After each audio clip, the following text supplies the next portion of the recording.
In the fall of 1987, just as he was leaving Geffen Records and going back to Reprise, Neil Young went on a 17-show US tour with Crazy Horse. In addition to the usual old classics, there are a few songs from the latest album, Life, but there were also a few new songs added to the set as well. After opening each show with a solo acoustic set, Young would then bring out the band, but play 3 brand new songs with Poncho on organ instead of guitar, and with his guitar tech, Larry Cragg, on saxophone. These songs were a lot bluesier than the rest of the show. They included the likes of Don't Take Your Love Away From Me, which Young had originally wanted to record after Everybody's Rockin' in 1983, but Geffen prevented him from going into the studio to record it. Another new one was Welcome to the Big Room, a big blustering bluesy shuffle, and these went down with the crowd so well that another new song was also added. It was called This Note's For You. Young was blown away by the response to this song in particular. The crowd were going fucking nuts, and no one was shouting for Southern Man like they've done throughout my career,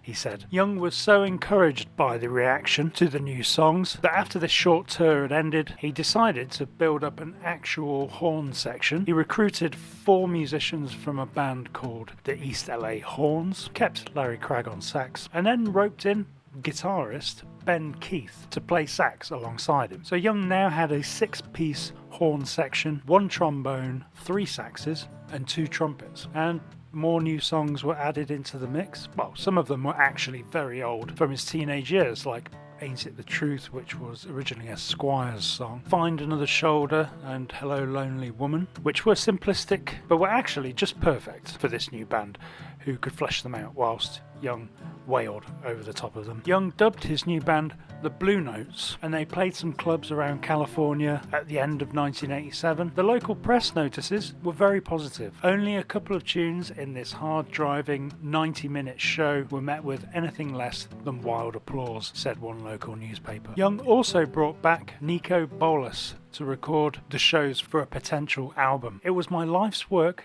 to do a record with Keith Richards, said Bolas, and I had to turn him down because I'd already told Neil yes. The Blue Notes at this stage were basically just Crazy Horse with a 6-piece horn section, and Bolas started to notice that Billy and Ralph, bass and drums, were perhaps not entirely suited to this type of big band Chicago style rhythm and blues. They were just completely fucking up, he said, wasting Neil's money, and it was pissing me off. Things came to a head when Young, Bolas and the band members listened back to some of these concert recordings at Young's ranch. It sucked, Poncho said. Bolas told Young that he needed a new rhythm section if this was going to be a proper album. Young begrudgingly agreed, and they started trying out different bassists. First, George Whitzel, originally from the Rockets, was brought in, and then they brought back Bruce Palmer from the Trans Band and Buffalo Springfield. Neil, he wouldn't use any of the guys that I recommended, said Bolas. He kept going with the guys that he knew. But eventually Young brought in the bassist and drummer from Joe Walsh's band, whom he had seen at the last Farm Aid. These were Rick Rosas and Chad Cromwell. And as soon as they started jamming with the band, the Blue Notes became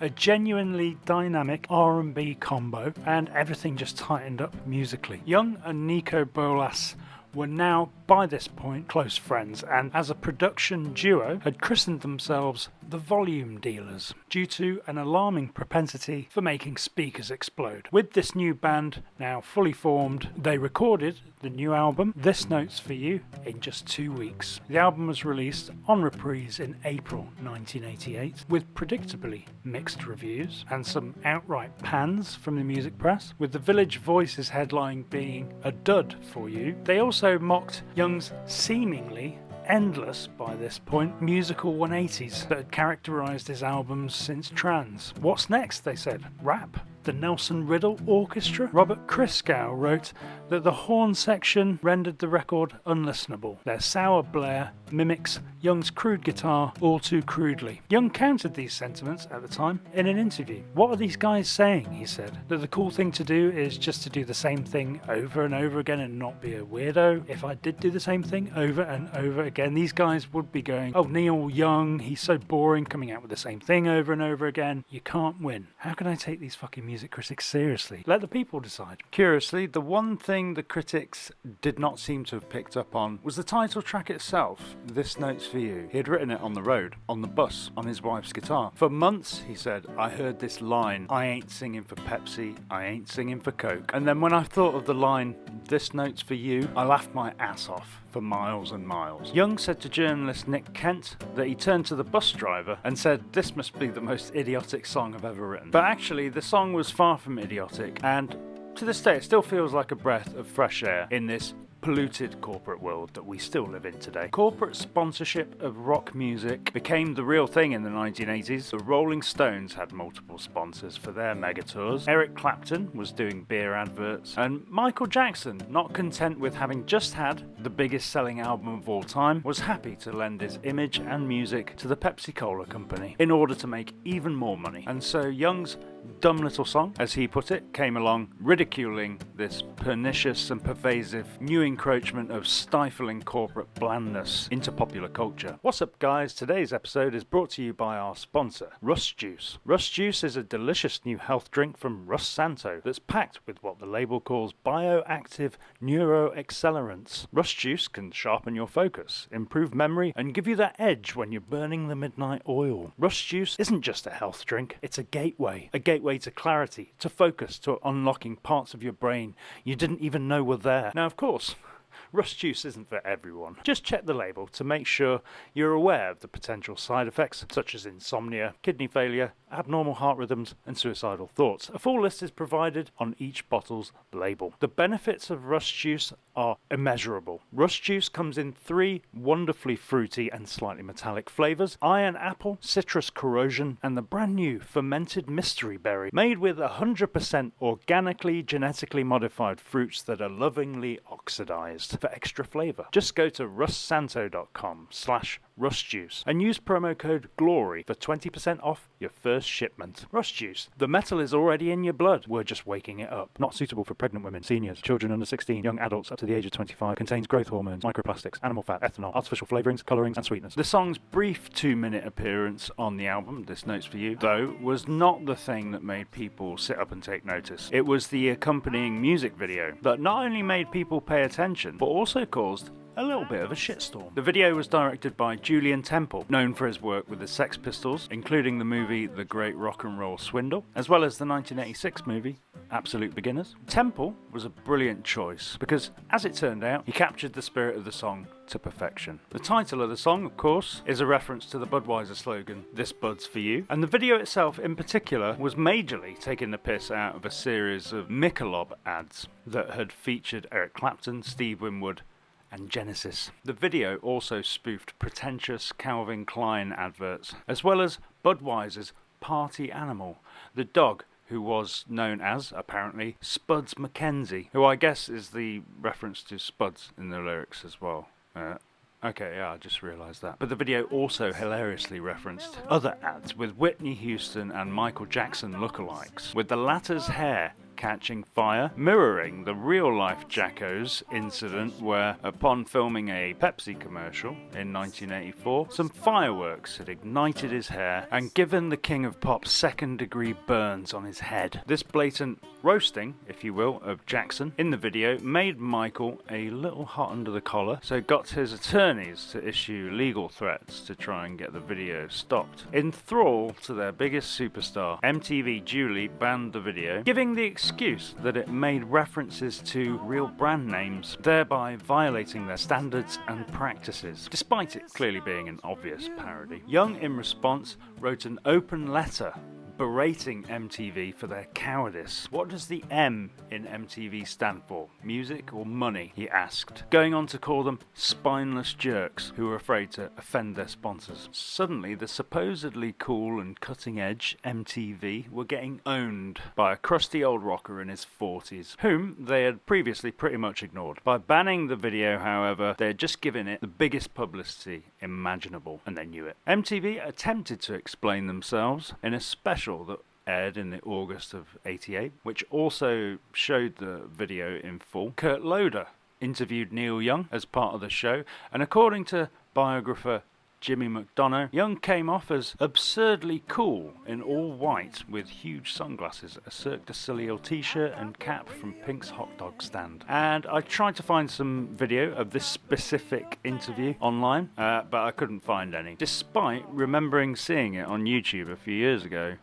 I think. Your bosses or whatever really messed up, he told Loder. I just want to get my video on the air so people can see it, so they can judge for themselves. Young also quipped that MTV should be called television music, not music television. After this, not only did MTV back down and show the video, but in a bizarre twist, they also gave it the Music Video of the Year award at the MTV Music Awards in 1989. It was also nominated for a Grammy for Best Concept Video of 1989, but it lost to Weird Al Yankovic's Fat, which was a spoof of Michael Jackson's Bad. So Jacko really got it in the neck this year. All of this gave Young's flagging 80s career a massive boost, effectively resuscitating his standing just in time for the end of the decade. Musically, personally, I consider the Blue Notes period to be a major return to form, especially live. The live album Blue Note Cafe was released later in 2015 and absolutely blows the original album out of the water. The 1988 album is good, but it suffers from the all-digital process of recording that Young was still employing at this time. The quality had improved since Everybody's Rockin' in 1983, but it was still a jarring mix of retro sounds with a digital sheen. The Blue Note Cafe recording, however, is more live, rawer, more impactful, and just fuller sounding, and just more pleasant to listen to. In terms of guitar playing, technically, this may be Young's greatest ever. He was playing without a pick in his fingers and even stripped down his rig to a single Silvertone amp with no effects. He didn't need them, as he had a 6-piece horn section to punch in between his short frenetic bursts of bluesy soloing. From the first song on the Blue Note Cafe album, Welcome to the Big Room, not on the original album, Young's guitar tone is piercing and punchy and never lets up. Also underrated are his vocals during this period. He sings it all like he really does mean it. Blue Note Cafe is a very underrated live album, and if you're not overly familiar with this side of Neil Young from this period, you should go and listen to it immediately. Well, after this video. As the 1988 tour continued, the Blue Notes were forced to undergo a name change as Neil Young was served for the second time in the 80s with another lawsuit, not from his record label this time, but from the Philly soul legend Harold Melvin, whose band was also called the Blue Notes and had been since back when Neil Young was still in middle school. Young changed the name of the group to 10 Men Working, and the remainder of the tour in October was played under this moniker. One thing about Neil Young's changing of genres throughout the 1980s is that whatever style of music he was faithfully trying to replicate, whether it was blues, country or rockabilly, his natural idiosyncrasies as an artist would always show up in the songs, so they would never result in just a straight ahead exercise in genre replication, but they would mutate through interaction with his personality into a weird hybrid of retro originality, if that's a thing. And this is best illustrated by some of the other new Blue Note songs that came into the set after the album was released, like 60 to 0, an 11-verse indictment of life and crime in a modern city that was originally about 20 minutes long. This was later shortened to 4 or 5 verses and became Crime in the City. But another good example is the absolutely epic Ordinary People, which again is very verbose and runs to at least 12 minutes, sometimes 18 minutes, not officially released until 2007's Chrome Dreams 2. Like 60 to 0, this was all the horns and bluster of the Blue Notes, but the songwriting is unmistakably Neil Young. Amusingly, David Briggs was not a fan of this song. Neil knows nothing about Ordinary People, he said, but the song, in my opinion, it is a major piece of work. It shows how eclectic and expansive Young can be, even when given the task of working within the tight confines of a particular genre or style. Towards the end of 1988, as the Blue Notes tour was coming to an end, another project Young had been sporadically working on during this period was released on Atlantic Records. It was a new Crosby, Stills, Nash & Young studio album, technically the first one since Deja Vu in 1970. Produced by the Volume Dealers, Neil Young and Nico Bolas. The production is a pure digital 80s hellscape that might even be worse than Landing on Water. Young contributed 3 songs, the title track, This Old House and Name of Love. Nothing wrong, really, in terms of songwriting, but the way they're recorded does not serve them well. Young had promised to record again with David Crosby if he got off drugs and, well, out of prison. And by 1986, he was straight enough to perform with Young and Stills and Nash at the Bridge School concert of 1986. But a reunion in the recording studio was delayed by David Geffen's negotiations with Ahmet Ertegun over Young's involvement. By 1988, Young was back on reprise and this was no longer an issue, so Young fulfilled his obligation. Musically, it's a dire album, easily the worst CSNY release, but at least David Crosby had somehow managed to survive the 80s and gotten clean. But this experience of being forced to reunite with CSN and go through the motions, ending up with a weak album that paled in comparison to their earlier work, sent Young hurtling towards the other end of the spectrum as fast as he could manage.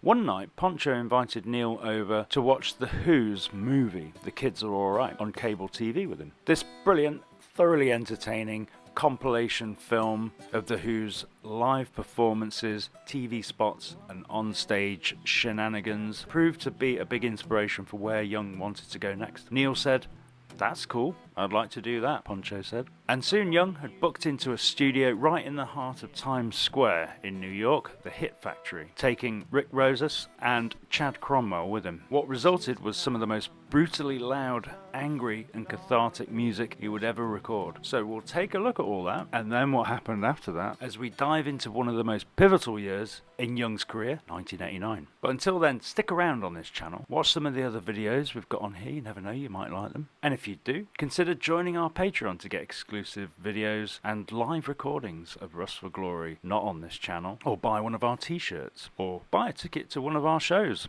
in the UK. Links to all are in the description below. But that's all from me on this one. Thanks for watching. Bye for now. Don't take your love away from me. Don't take your love away from me.